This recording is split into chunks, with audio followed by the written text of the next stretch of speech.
yeah, maybe we can start with a little check-in, like to say how are we today, and after that we can enter into the discussion.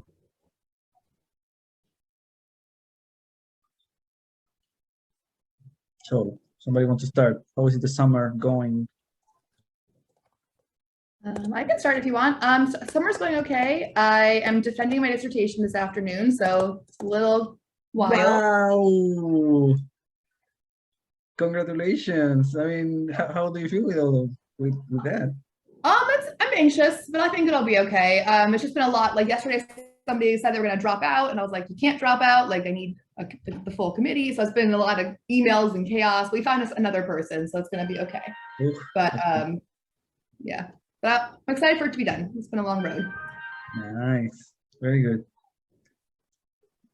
How are you, Luigi Walabania? Yeah, I'm okay. I think I spent quite a bit of the last month looking for places to live, just because I have to move at the end of July, and so it's been a little stressful. But for the most part, I did make some progress on research. I've been attending these meetings, and I also started to teach last week. So I think it's getting busier, and this weekend maybe like my only stay free like weekend sort of. But I'm glad it's 4th of July. I'll get to see some fireworks and all of that. So I'm excited about that. Yeah. Nice. Lumijiwa, how are you? Are you there? Yeah, I think he's not. On my side, I've been good. I've been working a lot in my dissertation, trying to have my proposal accepted. And I started to do also a little bit of work related with the things I want to do. And it was very funny because part of one study in my dissertation is like a study about tweets of people speaking about a test using Chile. So that is kind of like check on what people are speaking and then continue with further research from what people say. And as I was reading the tweets, I started to realize that Twitter can be fun. And I never was like very into Twitter, but I think there was like a day in which I was like so hooked on the thing. And I hate that because I don't like Twitter in general, but yeah, I kind of like, I had a little bit of the sensation of like enjoying Twitter. So yeah. All right. So about the chapter 13. What do you think about the chapter? We're not that many today, so we can just speak about our impressions.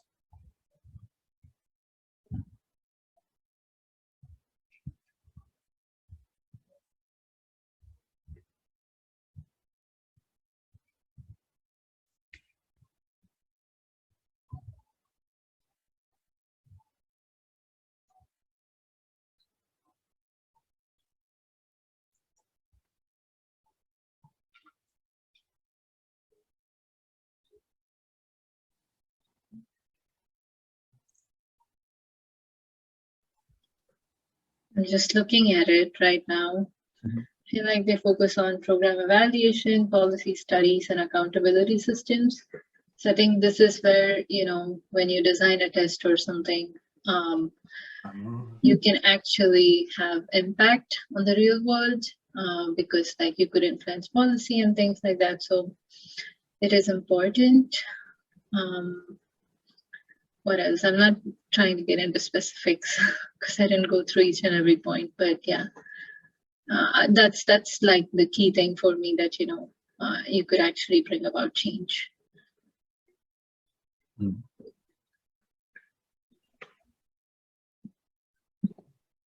Actually, overall, compared to most of the other chapters, I have a little bit less criticism because I think people who do program evaluations, I've been part of a few, tend to be a little bit less methodological or can be. And so I thought this was actually like a really helpful set of guidelines because definitely some of the evaluations I've been part of, they design their own instruments, they design their own tests, they design their own measures, very little validity evidence, if any, was collected. They didn't do any kind of psychometric analyses. I tried to push that, like, let's do at least something. And they were like, no, we don't need to. Everyone's taking this survey. And so I think overall, like, because they're a little more like in the world, I think a set of guidelines is really helpful. And I don't think most of these things are done consistently across a lot of program evaluations. Yeah. Any other comment, reaction to the chapter in general?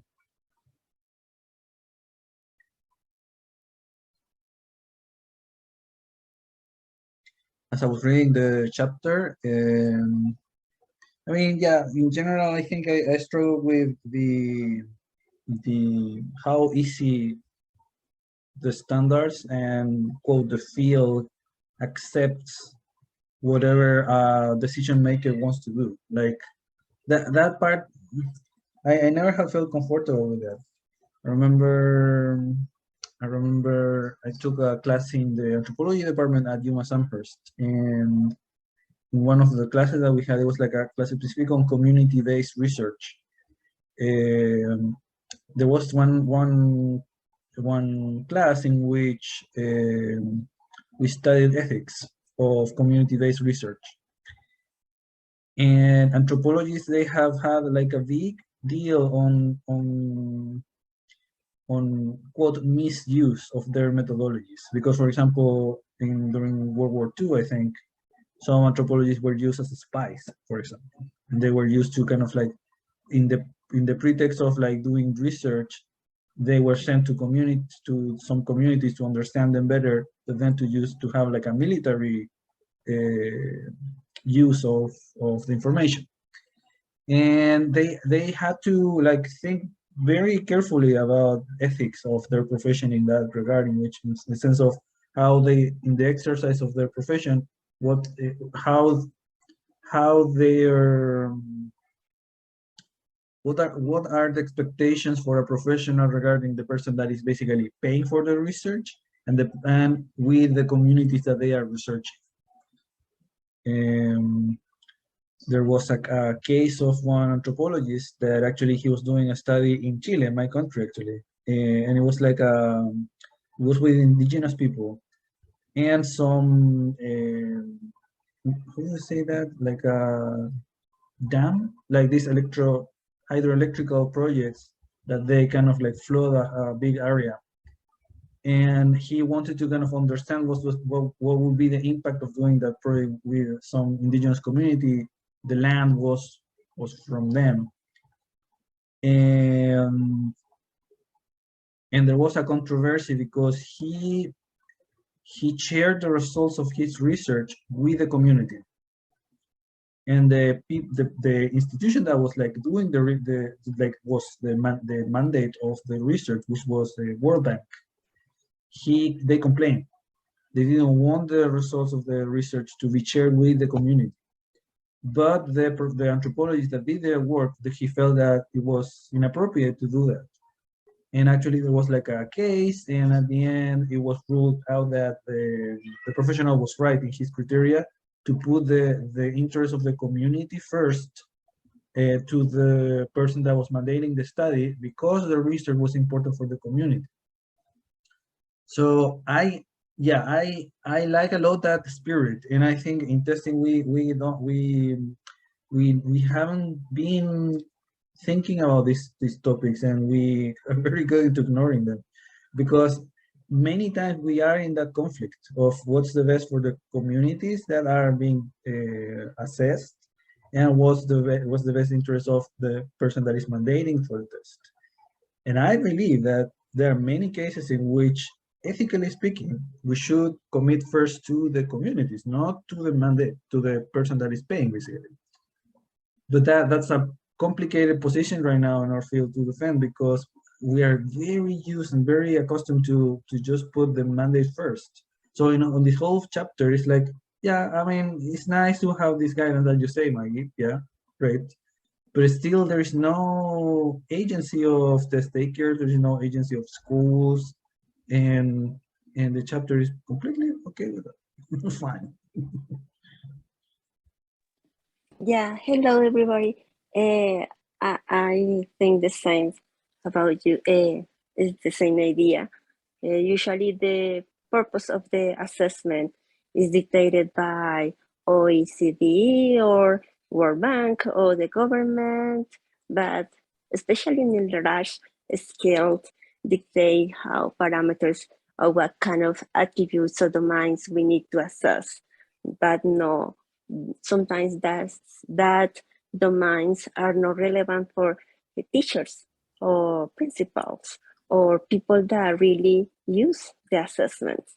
So this is a kind of factor that affect the use of the assessment in the schools, because okay, maybe it's important for the World Bank, but not for my community. So I don't know how to use that. I don't know why it's important to assess critical thinking.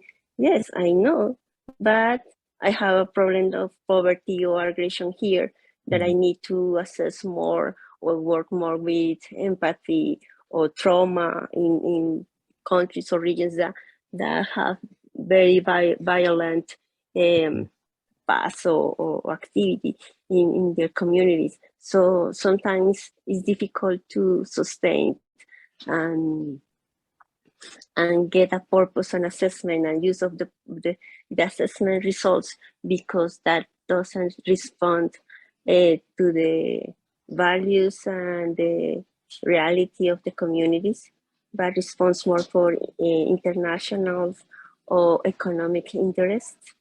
So it's difficult to respond to that. But is that we need to point out what think teachers about this assessment is relevant for this state or this excuse me, district. Assess that kind of thing. Yeah, not only in the United States, but also in Latin America, because I'm from Colombia, and that happens in Colombia a lot. That I don't use that kind of assessment because I don't know why you invest on that. I can't put my students' response the test, but this is for you, not for me. This is the answer of the teacher. So yes, I agree with you. Thank you.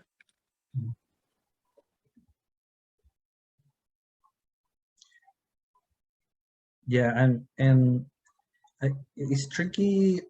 I think it's tricky to the role that a psychometrician or an expert in educational measurement plays, because it's kind of in between the institution that originated the test, or most of the time, particularly in the case of policy evaluation and accountability. That in that case, usually it's not the community themselves that they are looking for, it's some external institution or group.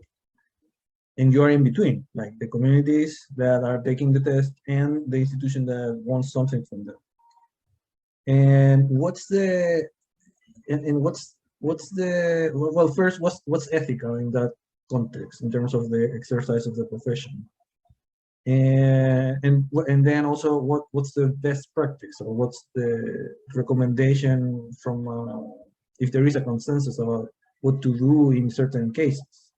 In my opinion, in very personal opinion, I think to the very least, we should be able to document resistance from the communities, and to document values from the communities, and to document like when there is like a mismatch, to write about it. Not necessarily take action about it, but definitely make it visible and kind of make everybody aware of this problem. And this entails a lot with the discussions about whether, for example, politics should be or not separated from testing, about what's the role of values of whom, like the test developer, the mandate, the community, so many levels. Yeah, I don't know, that's at least my opinion, but definitely there hasn't been not even a conversation. And also I wonder if this should be like part of a code of ethics, because in anthropology that was a conversation more about ethics. So maybe it's not the standard, the place in which such a thing should be, but I don't know, it's at least a topic I think it should be discussed.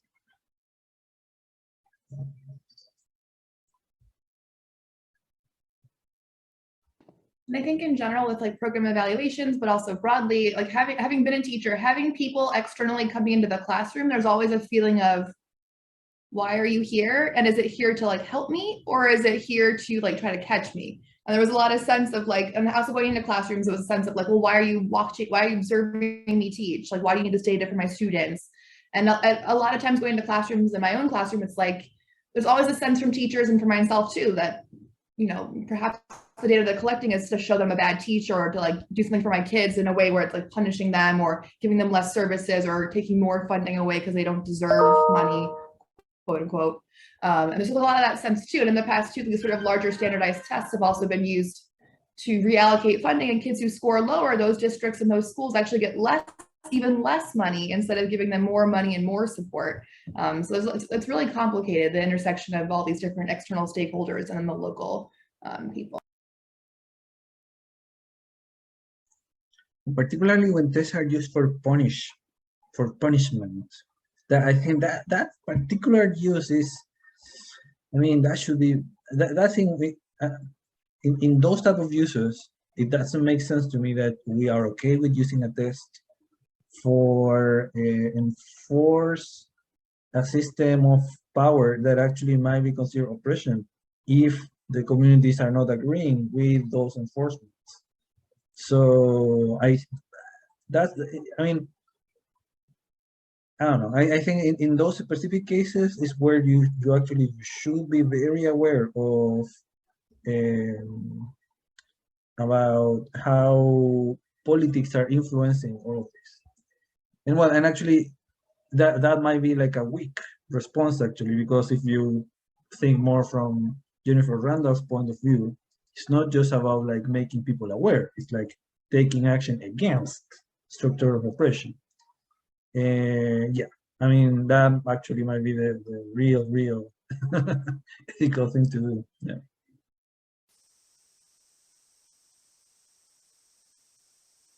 Any other comment, reaction?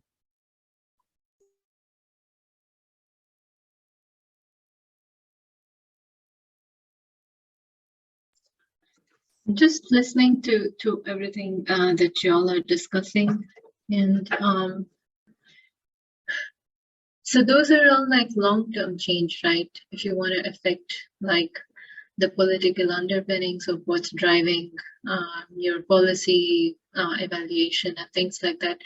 So what would be something like short-term that we can do, you know, that anyone can do actually to like better the process or make it at least a little bit better?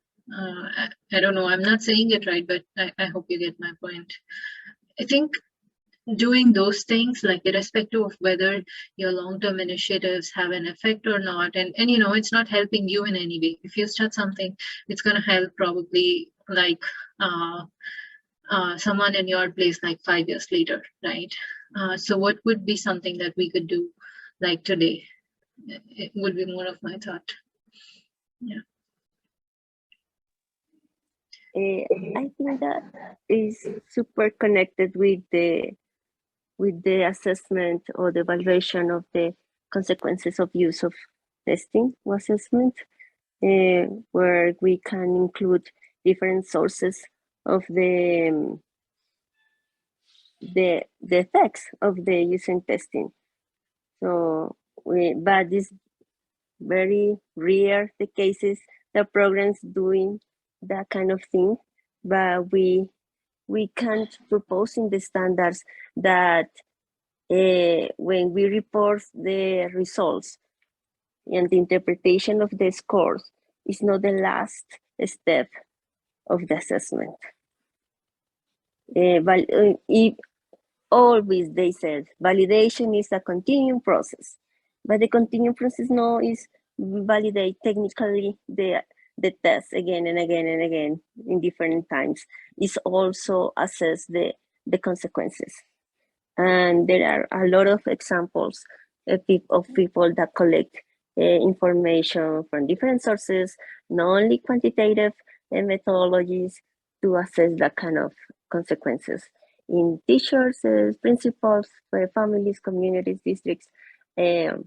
yes, even people that spend money to sell testing, because we are all involved in that, but it's not the usual practice. And we have different cultures and communities in the United States that responds differently of the test. There are a lot of people that are, I don't know, in comfort with the system, but others no. And we usually, because it's a very standardized and general point of view, we center the point in that communities that present a well fit in the model, but no in the other communities because there are very, I don't know, separate or minorities. So it's important to be more quotidian and used to the assessment of the use of consequences. I know there is a lot of discussion. This is part of no validity, but regardless to that, a theoretical problem is necessary to do it for us and be aware about that process exists and teach us as a graduate students and undergraduate students that is part of the process of the create and validate a test in whatever situation is. I think, yeah, I agree with you. And I mean, maybe there is a discussion on test validity, if consequences, what's the role of study of consequences on the validity of a test, and the validity of an interpretation, the validity of uses. But definitely when you think about a policy, which is not exactly a test, but it's like an intervention that you want to do and so on. I mean, obviously you need to take care about consequences. If for tests, then maybe there is a debate, but for policies, absolutely there is no debate. That should be because it's, I mean, when you are doing a policy in that type of level, that's part of the evaluation process of the policy, that you have some expected consequences, you may have some unintended things. And yeah, I mean, I can see that to respond to Lavanya, that actually is a very effective step to kind of change things right now and don't wait like too long for a long-term change. Another thing that it was surprising for me, I didn't know because I haven't read the chapter before. It was the role of motivation that appears in many moments in the chapter. And I think that sounds like an easy thing to do in terms of the standard already say that there is certain recommendation on student motivation. So, and at least the programs that I know, they don't study that, they don't enter on that, they don't do research on that. And that's actually something that might be very like short term in terms of like asking that programs abide to the standards in this regard in particular. Because when you study motivation and what's the impact, first, what's the evidence of the assumptions related with motivation associated with the use of a test for accountability purposes, for example, that is supposed to generate certain externality in society. Back that. I mean, what's the evidence of, for example, that including a whole accountability system actually is beneficial for a system or not? If you are assuming that the accountability system creates certain incentives, show me evidence that actually that's happening. That is very related with motivation at the end, in many levels. In one part of the chapter, I think they speak about motivation more about engagement, in the sense of how the interpretation of a score coming from a test in which people just don't care about it and they respond whatever. I mean, obviously that's a problem, but that kind of like the tip of the iceberg of a whole explanation of why people just don't care to respond to your test. So if a community doesn't want to respond to the test, of course they are just going to sabotage you. And kind of maybe you can interpret that the level in which people respond to the test in an engaged way it's a proxy of how the communities actually agree with the purpose of the test in general, at least the test takers. So yeah, I think one other thing on top of like consequences could be like to be more careful with motivation, like be more precise on that type of research when you are doing assumptions about motivation, and in general check what's happening in that level with test use for policy. I just want to make sure I'm understanding this right, with both Sandra's and like your discussion here. So it's like when you want to ensure that the validation process is ongoing and not just done once in like 10 years, you want to make sure that the people who are conducting the validation, or like, you know, your test, those are not test takers. Those are like, I think what the standards call as test users. You want to make sure that they are held accountable, right? So I'm just thinking along those lines in terms, all your points play to that as well. Apart from the test takers part is like, you know, when you're doing the validation process, you're collecting data from them. So that's their side of the story. But what about test users? How would you ensure that the accountability systems actually hold them accountable? Like if you say incentives are not working, then what would work? What would be some motivation for them to like, you know, ensure that they're actually doing what they're supposed to do in their job? I don't know if this is like a tangent, but I was just trying to understand what are, you know, who is the target test personnel that we're speaking about? Can you repeat the last part? Who's the target? What? Test personnel, like are they the test users or the people who are applying for the test? Because yeah, ensure that the validation process is ongoing. I think it's like that's the responsibility of, let's say, the test users, not the test takers, like people who develop the test, people who conduct the validation studies and things like that.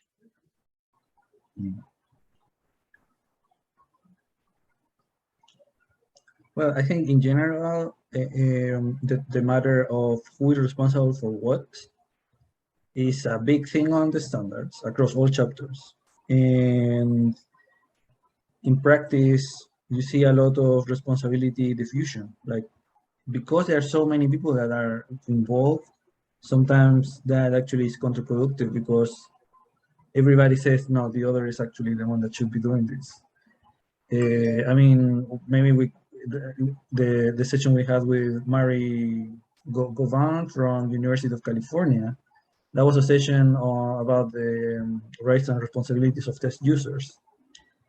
And in that session, in that conversation, yeah, we had it was very interesting to see, for example, how University of California, they decided about the SIT and the ACT and the use of standardized tests for their admission process.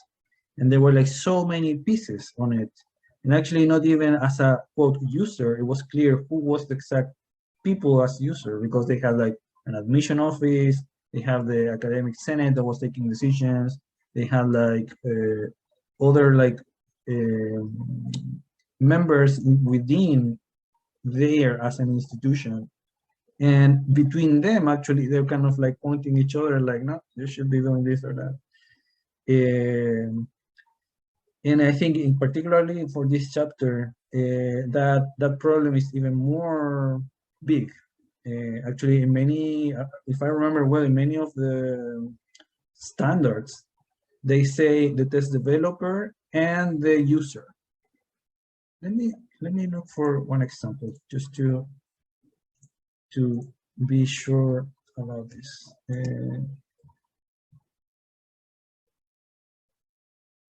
So for example, standard 13.8, those who mandate the use of tests in policy, evaluation, and accountability context, and those who use tests in such context should monitor their impact and should identify and minimize negative consequences.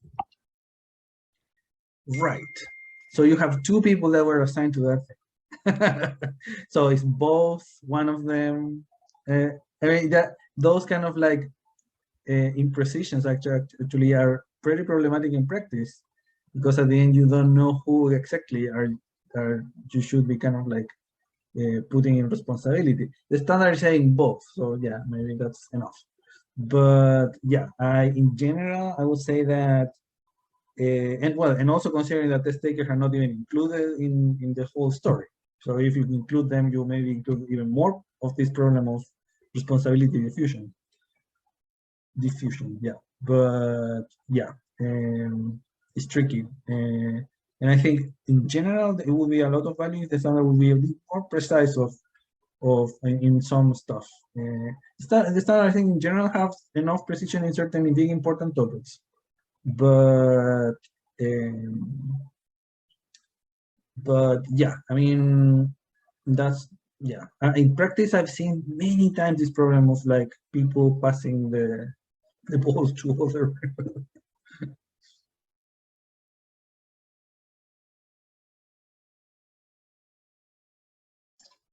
Yeah, unfortunately, that's true. Those are good points. I do remember that talk about the University of California and how things went. Going to be so much opposition to a small change, and yeah, the process itself is like so complicated that it can take ages for you even to make that small change.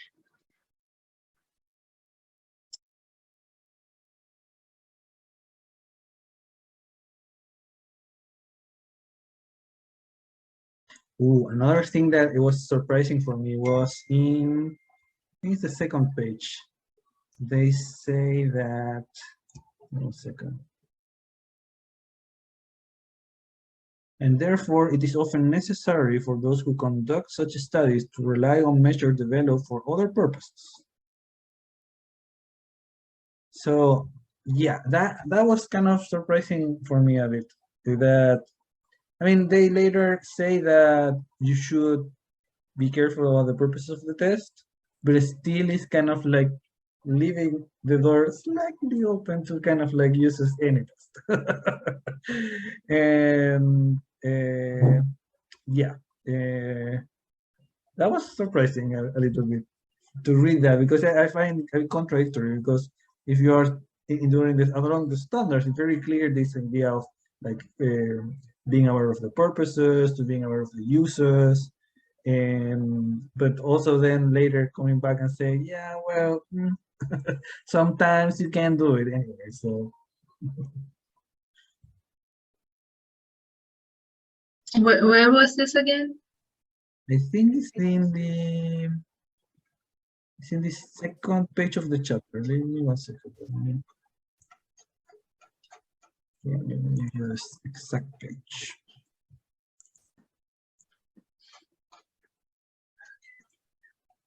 I think it's page 204. It's like at the end of the first column and the beginning of the second column.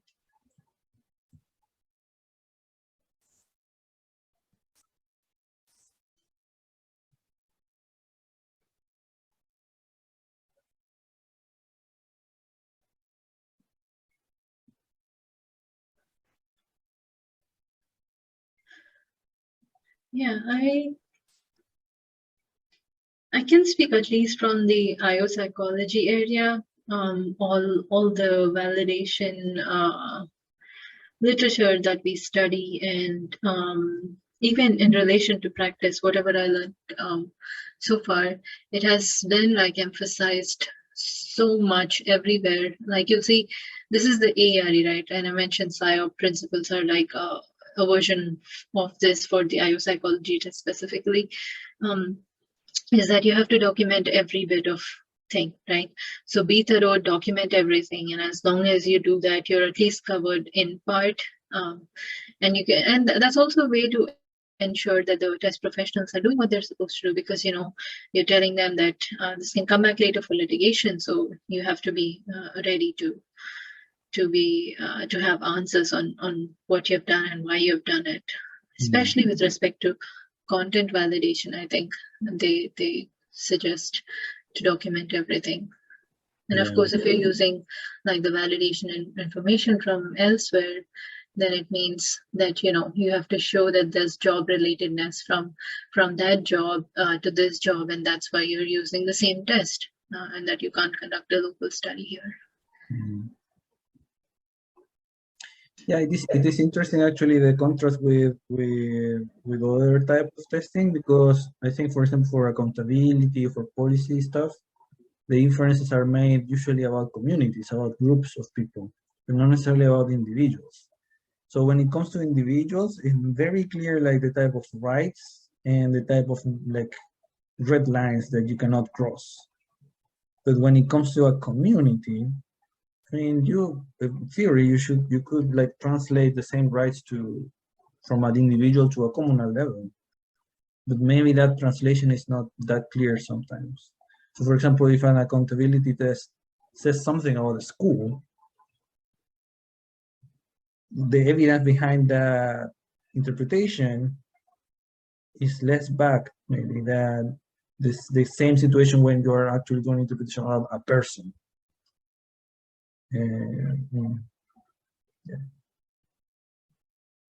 Yeah, that translation is not clear, and it's not exactly simple either. That's probably one of the reasons why it's not clear, because it's I don't know how the standards are addressing that, and how we could address it better, and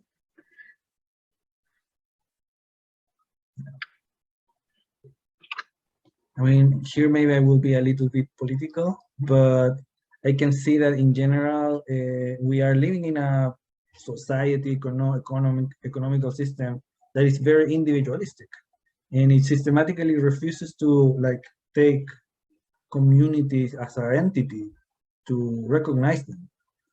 So yeah, I'm not surprised. I mean, it makes sense actually that, and well, that's an interesting thing. Maybe it's not well connected, maybe in standards, because there is a lot of literature of people that are criticizing the role of testing in neoliberal projects. And I mean, if that's a problem, that's a political problem. And it's a political problem for some people, because it can be people that actually support neoliberal projects, because it's a political thing. Yeah, and in this chapter, I don't think, yeah, that's interesting. In the chapter, there's no trace of the origins of why somebody would need to do accountability, or what motivates in the first place. The policies, it's agnostic to that. And yeah, that continues like a tradition, maybe in testing, of like kind of ignoring that the political part. But actually society, that's the type of things that are complaining about testing. I mean, think that 2019, Amy Stewart, I think is the name, of president of ARA, that she, in her presidential address, she actually criticized standardized testing used for accountability. And she did a very like hard criticism on us. I would say on us, because maybe we should consider ourselves a part of the field in that area. That she compares like the situation of standard testing with the oil industry, basically. That there was a whole industry that is kind of like having a negative impact on the planet. So standard testing is kind of doing something similar in terms of defending themselves and defending a business that actually ends to be negative, have a negative impact overall. And yeah, I mean, there is on one side if in theory, if you investigate consequences, then you should become aware of any problem that is coming, and that in general, I would say, is part of what is expected in the standards and what's part of the consensus. But on the other side, there is a more political criticism in terms of basically the exploitative nature of testing when it's used in this way, and actually how money relates with having more and more tests that are literally like drilling data. And it's very similar actually to the metaphor, the comparison that Amy Stewart did. I think it's appropriate in the sense that sometimes it can happen that a test become exploitative in the sense that you are kind of like getting money from the point of view of a test developer. You are getting money for using a test to like bring information from people, even if that is against the best interest of that community. So yeah, but as is part of a more political thing, then it's tricky to say, yeah, when you're actually crossing the line in terms of a scientific endeavor, and what's the relationship of science or whatever we do in scientific terms with the political aspects or consequences that happen in the things we do. So yeah, that's very tricky.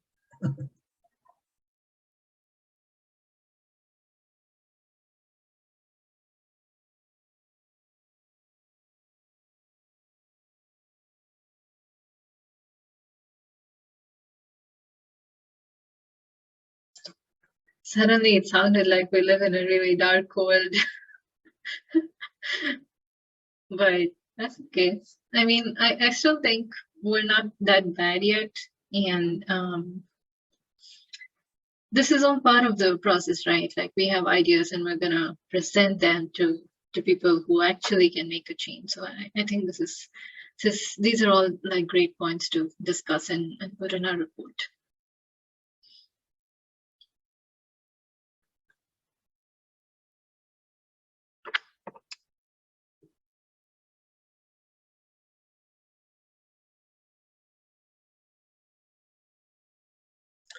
Any other comment, reaction?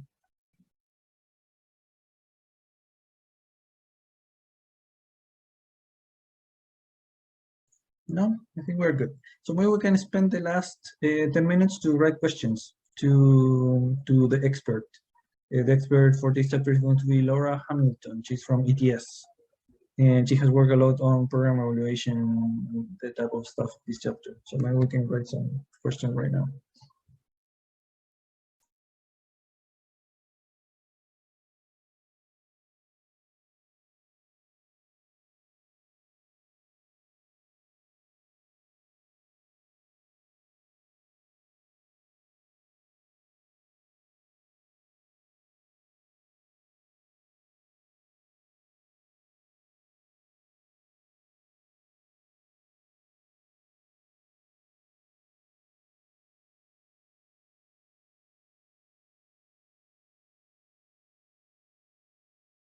Do we have a link to the board, Sergio?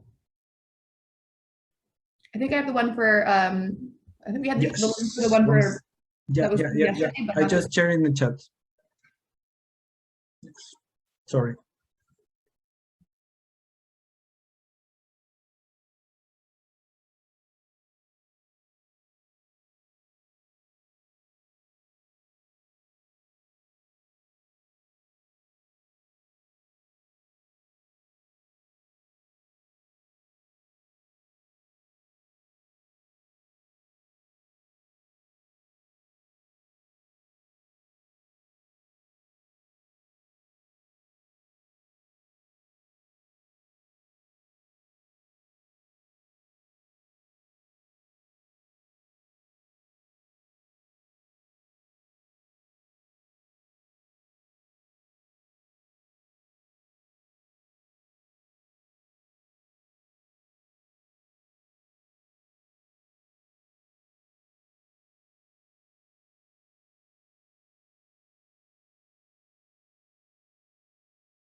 Okay, I think we are close to the time now.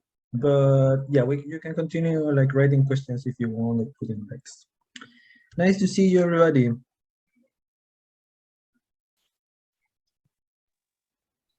Thank you. Nice to Thank see you. you. Nice to see you too. Bye bye.